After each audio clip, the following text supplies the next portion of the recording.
suis pas sûre que ce soit des jouets. Oh le lâcher de mouche. Je m'attendais pas du tout ici.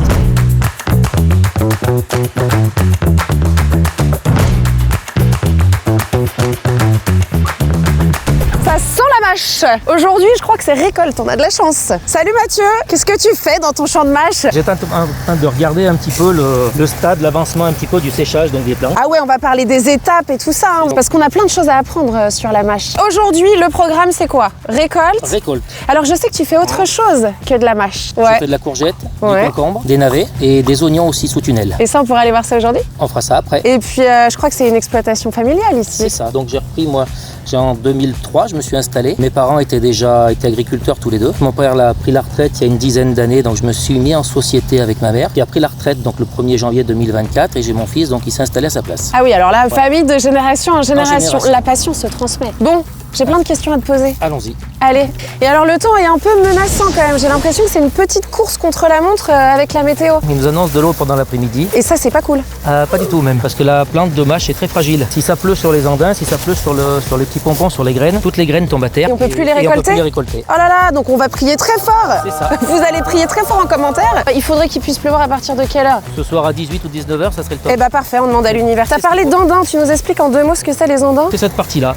Ah, c'est les tas? C'est les tas qui sont là, voilà. Ça a été fauché, donc ça a créé des andins. On laisse sécher quelques jours avant de les récolter, donc aujourd'hui. Ça fait combien de temps que tu fais de la mâche, toi? Ça doit faire 5 ans. Et tu récoltes là en mai, quoi? Aux alentours du 15-20 mai, on fauche ça. Et le climat auvergnat? J'aurais pas dit qu'il y avait de la mâche déjà en Auvergne. J'apprends quelque chose. Dites-moi si vous aussi vous apprenez ça en commentaire. Mais est-ce que le climat auvergnat est adapté à cette plante? Ouais, le climat est adapté à cette plante. Le sol, on a des mois de mai pluvieux. L'année dernière, c'était super compliqué, encore plus que cette année. Et l'année dernière, toi, t'as réussi quand même à sauver un peu ta récolte? J'ai réussi à sauver ma récolte en partie. J'ai des collègues malheureusement qui n'ont pas pu.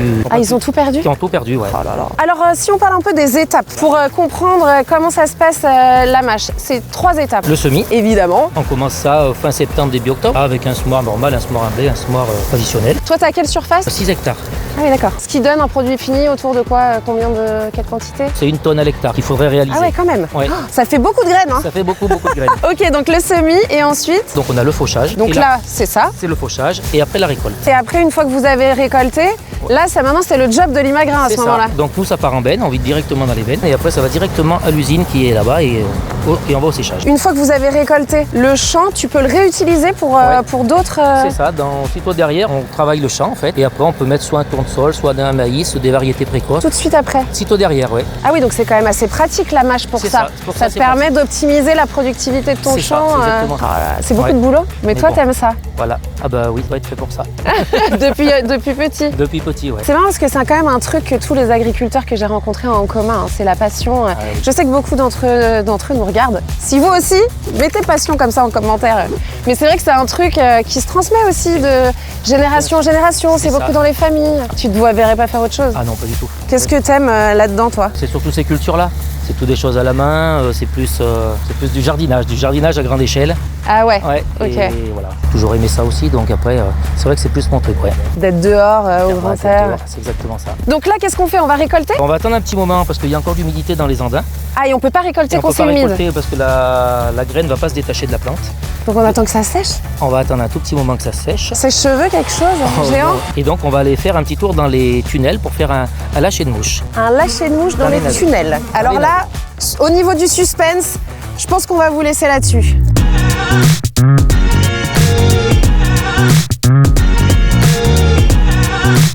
Mais c'est ça tes navets? Oui, c'est ça.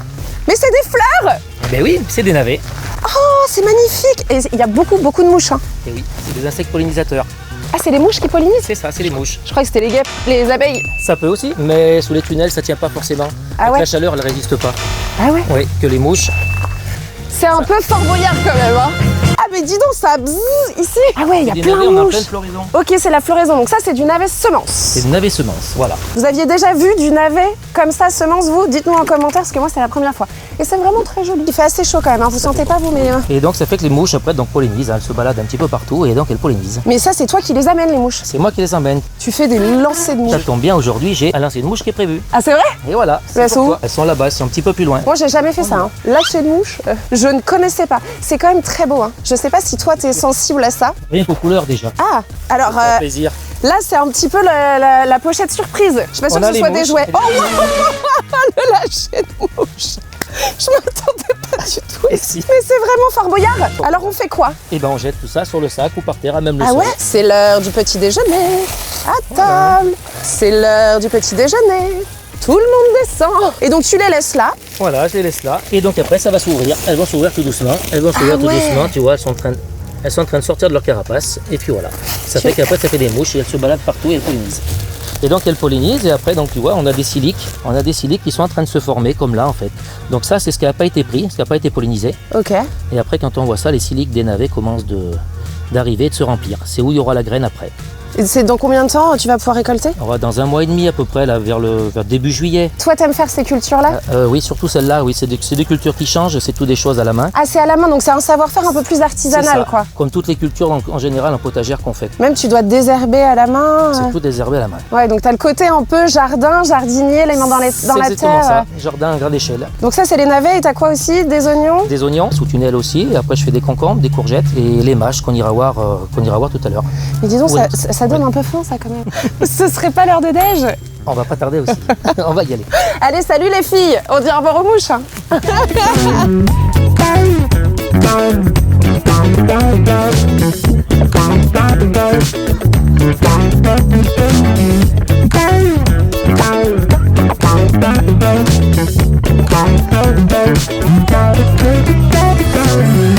Ah, la famille au complet? Les 3 générations, bonjour. Enchanté. Bonjour, enchanté. Alors, vous venez de commencer là? Il n'y a pas longtemps, il y a une heure à peu près. C'était sec, si j'ai bien compris. C'est ça, on attendait le soleil. Eh ben, je suis arrivée. Ah, c'est ça, parfait. Donc là, il y a un peu une course contre la montre pour éviter la pluie. Par rapport au temps, ouais. Donc là, vous en avez pour combien de temps? Jusqu'à 5-6 heures, bon courage encore. Bah, on va pas vous faire perdre de temps. Tu prends le relais? Allez, on y Je va. peux monter avec toi? J'y vais, j'en profite. Hein.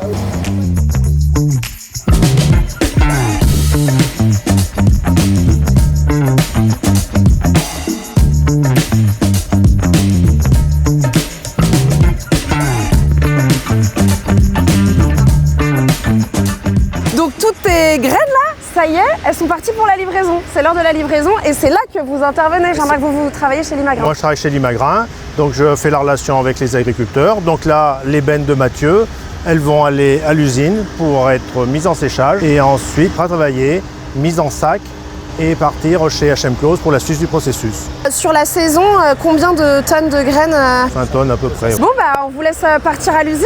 Ben c'est ça. on va aller à Merci l'usine. Jean-Marc, vous travaillez ensemble main dans la main en Ah, fait. main dans la main, oui, oui. Et avec plaisir. Bon bah je crois qu'il y a une autre collaboration, c'est le déjeuner préparé par ta maman. C'est ça. Jean-Marc, à bientôt. Eh bien à bientôt. Au revoir. Au revoir. Allez.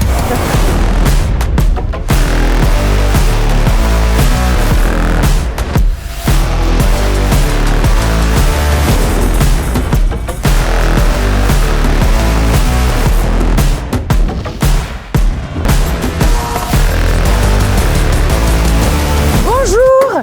Vous êtes Mimi? Voilà, c'est ça. J'ai entendu parler de vous. Il paraît que vous nous avez préparé un super déjeuner. Je sais pas. On va voir. Oh, c'est si gentil de nous accueillir. Mais je vous en prie, c'est avec plaisir. Puis en plus, c'est une vraie exploitation familiale, alors ça va nous donner Ah oui. l'occasion de discuter et tout. 3 générations. Et fierté, on dirait. Bon, on vous aide à installer? Ah, mais si Allez. vous voulez. Allez, c'est parti. Voilà. Oh, alors votre brioche aux pralines de ce matin. Oh là là, qu'elle était bonne. Vous savez que c'est ma petite Madeleine de Proust. C'est vrai. C'est vraiment Ah, mon bah. truc Je d'enfance. suis tombée pile poil. Pile poil. Oh là là là là. Hop là. Oh là là. Vous n'avez pas les odeurs, vous, chez vous? Mais si ça vous donne envie, mettez-nous un petit mot en commentaire. Et peut-être on vous fera goûter. Encore? Je sais pas si Ah, je vous vais avez sortir fait une tout de tarte aux pommes? C'est drôle, ça aussi, c'était le... C'est vrai. Mais oui, ma grand-mère, elle faisait toujours des tartes aux pommes. C'était vraiment son truc à elle. On aurait presque envie de commencer par le dessert. Hein. C'est incroyable ce que vous nous avez préparé. Et alors là, on a les 3 générations de... C'est quand même une fierté, non? D'être tous autour de la table, comme ça. Et puis il y a de la transmission aussi. C'est ça qui est beau.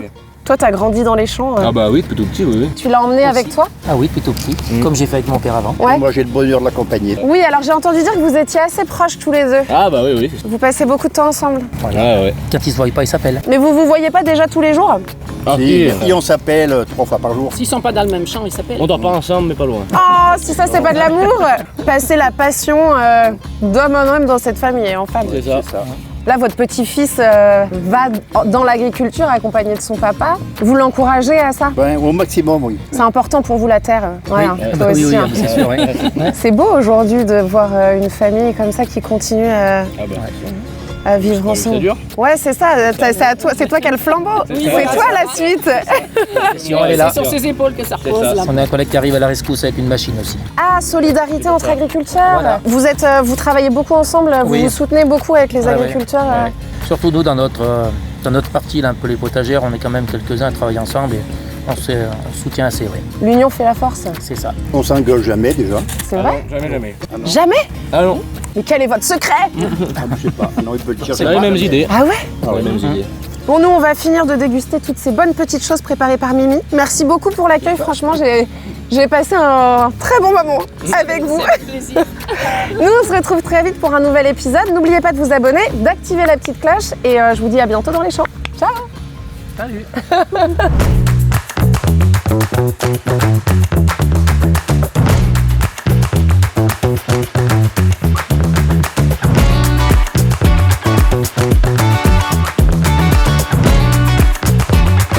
Thank you.